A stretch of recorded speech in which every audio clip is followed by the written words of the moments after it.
Maayong hapon, mga igsuon, karong adlaw atong gisaulog ang Immaculate Heart of Mary.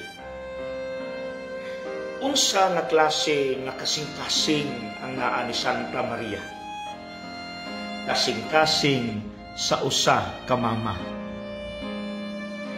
Kabantay ba mo atong mga mama na aning matasana? Attentiveness. Nga bisag dili na musaba, makaatik sila. Bisag tuatas layo, nagdaot ka, mukalitlag tawag, ug mangumusta, ug moingon nagdaot ka. Kabalo sila mubasa between the lines. Kabalo sila mutanaw na unsa ka. Bisag wala nimo gipakita sa external.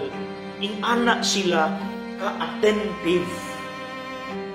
Now, asa man dapit ang attentiveness ni Santa Maria?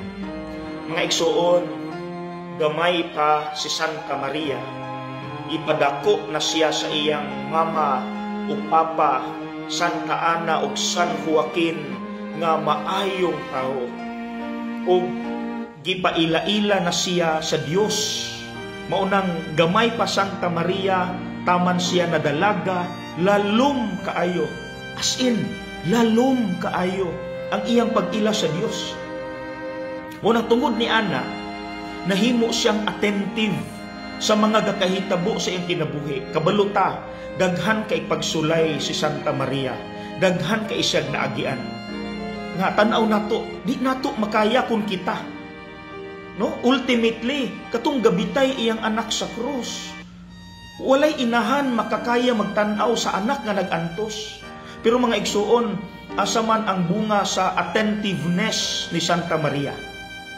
Wala mo'y mabasa sa mga ebanghelyo nga mibagulbol siya sa Ginoo, mireklamo siya sa Ginoo, gikasab-an niyang Ginoo. Wala.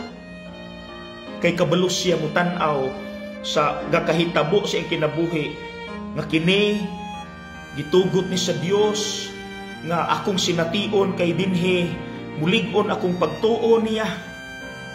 Ug diri nako mas mailhan pa siya nga gamhanan nga di ko niya pasagdan kay kaila ko niya.